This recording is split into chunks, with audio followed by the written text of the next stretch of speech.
అందరికీ నమస్కారం. ఏదైతే నిన్న జైలు నుంచి రిలీజ్ అయిన వల్లభనేని వంశీని అందరూ గమనించే ఉంటారు.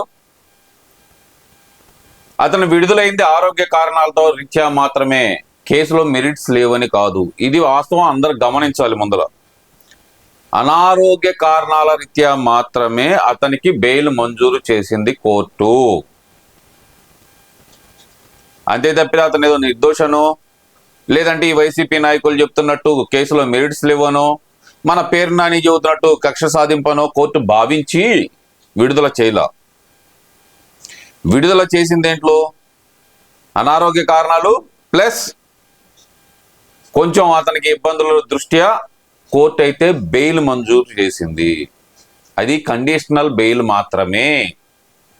కానీ ఇంతలోనే మా పేరు నాని బయటకు వచ్చేసి పాపం చాలా బాధపడిపోతున్నాడు. ఒక్కసారి ఆయన బాధను కూడా వింటూ మనం విశ్లేషణ అయితే చేద్దాం. మరి కేసులన్నీ తప్పుడు కేసులు.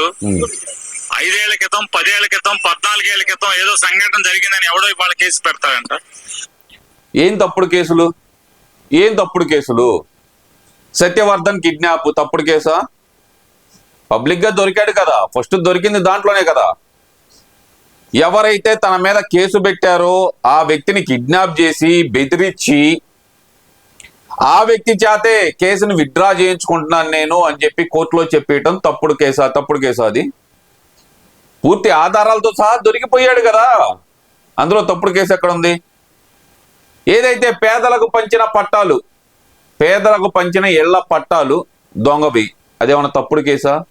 కాదు కదా. 195 ఎకరాల్లో అక్రమ మైనింగ్, ఇదేమన్నా తప్పుడు కేసా? తప్పుడు కేసు కాదు కదా. మరి ఎక్కడ తప్పుడు కేసు అయ్యా? తొర్రిపల్ల సీనుగా ఏమయ్యా? తొర్రిపల్ల సీను మాట్లాడితే మీనింగ్ ఉండాలవయ్యా. ఈ ఆడ దొరుకుతారా స్వామి? సంతంతా నాకే దొరుకుతారు.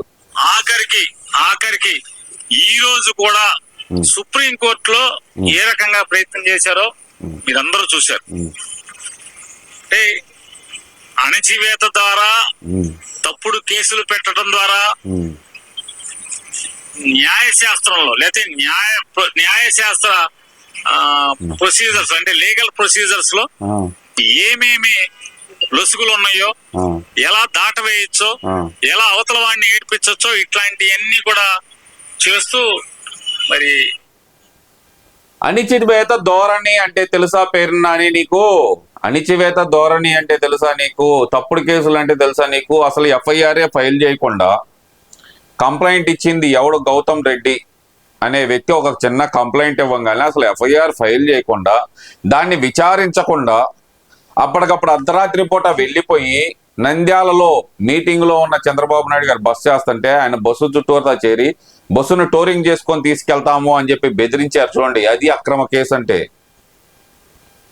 అది అక్రమ కేసు అంటే. ఈ అక్రమ కేసు కాదు. సత్యవర్ధన్ కిడ్నాప్ అదేమన్నా అక్రమ కేసా? దొంగ పట్టాలు ఇవ్వటం అదేమన్నా అక్రమ కేసా? అలాగే చూస్తే 195 ఎకరాల్లో అక్రమ మైనింగ్ అదేమన్నా అక్రమం కేసా? అన్ని సక్రమైనదిగా, అన్నిటికీ ఆధారాలు ఉన్నాయి కదా. ఆధారాలు ఉన్న తర్వాత అరెస్ట్ చేస్తే తప్పే ఉంది. ఇంకా నీ దగ్గర దాకా రాలేదని నీ బాధలే. పొద్దున కూడా వింటున్నావు, ఎక్కడో చెబుతున్నావులే. ఏమని అరెస్ట్ చేస్తారు? ఇంతవరకు ఎఫ్ఐఆర్ ఫైల్ కాలేదు కదా నా మీద అంటున్నావు. ఎఫ్ఐఆర్ ఫైల్ అయిందో, విచారణ జరుగుతుందో లేదో నీకు తెలుసుకునే అంత టైం ఎక్కడ ఉంది? ఏ కాడికి మీ అందగాడు రాగానే నవ్వాపుకుంటున్నావు చూడు మీ అందగాడిని చూసి. చూశారులే ప్రపంచం అంతా నిన్న నీ అందగాడి నీ చూపులు ప్రపంచం అంతా బాగా గమనించింది. అయినా నువ్వు ఇన్నాళ్ళు ఏదో ఒక రకం అనుకున్నా కానీ ఈ రకం అనుకోలేదు. ఏదో ఒక రకంలో అనుకున్నా, ఈ రకమా నువ్వు? అసలుకే అందగాడిని చూసి ఆపుకోలేక నవ్వుతున్నావు కదా నువ్వు. ఇట్లాంటివన్నీ కూడా చేస్తూ మరి ఇంతకు తీసుకొచ్చారు. ఏం చేస్తారు? కొన్ని పారిపోతాడా రాజకీయాల నుంచి? పారిపోతాడు. మీరు చేసినటువంటి వేధింపుల వల్ల, అక్రమ కేసుల వల్ల, అక్రమ నిర్బంధాల వల్ల, లేదా ఉద్దేశపూర్వకంగా అతని ఆరోగ్యాన్ని కుళ్ళబెట్టడం ద్వారా ఏం చేస్తారు? కుళ్ళిపోయాడా? ఇప్పుడు అంత కుళ్ళిపోయినాడైతే గనక మొన్నటి వరకు ఏది ఖర్చు పెట్టి అడ్డమెట్టుకుని దగ్గుతున్నట్టు, దగ్గలేక చచ్చిపోతున్నట్టు అసలు ఆరోగ్యం బాగాలేనట్టు ఏమి నాటకాలు దొబ్బాడు, అసలు దగ్గు తట్టుకోలేకపోతున్నట్టు ఊపిరి తీసుకుంటే రొప్పాడుగా గేదె రొప్పినట్టు, అక్కడ ఏదో వాంతి చేసుకుంటున్నట్టు నోట్లో నీళ్లు పోసుకొని కొంచెం ఊసాడు కదా పోలీస్ స్టేషన్ దగ్గరే. మరి నిన్నేంది హుషారుగానే బయటకు వచ్చాడు కదా, మరి వాళ్ళు జగన్మోహన్ రెడ్డితో హుషారుగానే కలిసి ఉన్నాడు కదా. అవన్నీ డ్రామాలు వేసాడా? జైల్లోంచి బయటకు రావడానికి ఏది ప్లాన్ చేశాడా? కుళ్ళిపోయాడు అంటున్నావు కదా, అంతసేపు కుళ్ళిపోతే కనుక హుషారుగా ఇలా వెళ్ళి జగన్మోహన్ రెడ్డి దగ్గర ఎట్ట నుంచి ఉంటాడు అందగాడు వెళ్ళి, ఏందన్నా నీ అందమంతా ఏమైందన్నా అని చెప్పేమో ఎట్టా చూసుకోవటం. మీ జగన్మోహన్ రెడ్డి ఏమో మీ అందగాడికి వెళ్ళి ఎగాదిగా చూసుకుంటున్నాడు, అందగాడికి అందం అంతా ఏమైపోయింది అని. కలర్ ఎత్తే కనుక అంతా బాగానే ఉందిలే, ఆయనకి ఏం కాలా, మొన్నటి వరకు వేసింది మాత్రమే డ్రామా. తెలుసుకోండి, ముందల డ్రామా వేసి బెయిల్ మీద బయటకు వచ్చాడు, అంత తప్పితే ఏం కాల. ఇంకో విషయం అండి, ఇందాక అక్రమ మైనింగ్ అన్నాడు కదండి, దాని మీద సుప్రీంకోర్టులో జరిగిన వాదనలు సిద్ధార్థ లూథ్రా గారు చాలా క్లియర్ కట్ గా చెప్పారండి. దీంట్లో సుప్రీంకోర్టు వారు కూడా చాలా క్లియర్ గా ఉన్నారు దీంట్లో మాత్రం. దీంట్లో ఇది అక్రమమైన కేసు కాదు, సక్రమమైన కేసే. 195 ఎకరాలు కూడా కాదండి, 195 కోట్లు అక్రమ మైనింగ్ లో సంపాదించాడండి. 195 కోట్లు. ఏమయ్యా గన్నవరాన్ని మొత్తం సైడ్ నుంచి ఊడ్చేసావా ఏంది? 195 కోట్లు.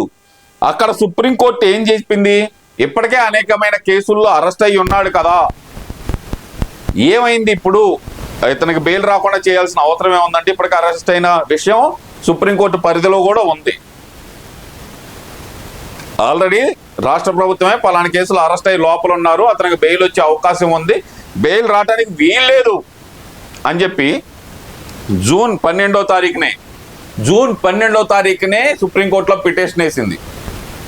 జూన్ 12వ తారీఖు పిటిషన్ వేస్తే నిన్న విచారణకు వచ్చింది. అది నిన్న విచారణకు వస్తే సుప్రీంకోర్టులో చెప్పింది ఏంటంటే గనక, మైనింగ్ వ్యవహారాల్లో సీల్డ్ కవర్లో నివేదిక ఇవ్వండి అంటూ రాష్ట్ర ప్రభుత్వానికి ఉత్తర్వులు అయితే జారీ చేసిందండి సుప్రీంకోర్టు. నిజంగానే గనక మైనింగ్ గనక జరిగినట్టు నిరూపితం అయితే గనక సుప్రీంకోర్టులో బెయిల్ రద్దు అవటం గ్యారంటీ. ఎలాగూ చేశాడు, అది వాస్తవం. సీల్డ్ కవర్ లో నివేదిక వెళ్తుంది, ఈ నెల 17కి వాయిదా వేశారు, అప్పటికి నివేదిక వెళ్తుంది, బెయిల్ క్యాన్సిల్ అయితే లోపలికి వెళ్తాడు. ఈ లోపు మళ్ళీ కొత్త డ్రామాకి తెరలేపుతున్నాడు. ఏంటయ్యా అంటే కనుక బెయిల్ క్యాన్సిల్ అయితే కనుక ఆరోగ్యం బాగాలేనట్టు, లంగ్స్ పూర్తిగా పాడైపోయినట్టు, హాస్పిటల్లో ఐసీయూలో ఇంటెన్సివ్ కేర్ యూనిట్లో 2 పైపులు వేసుకొని పడుకోవడానికి అయితే కనుక, ఈ నాటకాలు ఆడటానికి అయితే కనుక వల్లభనేని వంశీ సిద్ధంగా ఉన్నాడు. రాష్ట్ర ప్రభుత్వంలో ఉన్న పెద్దలు, డాక్టర్లు అందరూ జాగ్రత్తగా ఉండాలని కోరుకుంటున్నామండి. సుప్రీంకోర్టు వాళ్ళు కనుక 17వ తారీఖు ఇచ్చే తీర్పుతోటి ఈ వల్లభనేని వంశీ బెయిల్ అయితే కనుక రద్దు అయ్యే అవకాశం ఉంది. ఎందుకంటే కనుక రాష్ట్ర ప్రభుత్వం సీల్డ్ కవర్ లో నివేదిక ఇవ్వమని చెప్పి సుప్రీంకోర్టు వారు ఇచ్చిన ఆర్డర్స్. ఆ ఆర్డర్స్ ప్రకారం యాజ్ పర్ సర్వే డీటెయిల్స్ ప్రకారం ఇప్పటికే హైకోర్టులో సబ్మిట్ చేస్తున్నారు. అదే నివేదిక, అంతకు మించిన నివేదిక ఇంకా సుప్రీంకోర్టులో సబ్మిట్ చేయబోతుంది రాష్ట్ర ప్రభుత్వం. ఈ నెల 17వ తారీఖు జరగబోయే విచారణలో వల్లభనేని వంశీ బెయిల్ రద్దు అవడం అయితే గ్యారంటీ అండి. ఈ లోపు కొత్త డ్రామాకి అయితే తెరలేపుతున్నాడు. ఆ తెరని పట్టించుకోవాల్సిందిగా రాష్ట్ర ప్రభుత్వాన్ని కోరుకుంటూ ఉంటా మరి.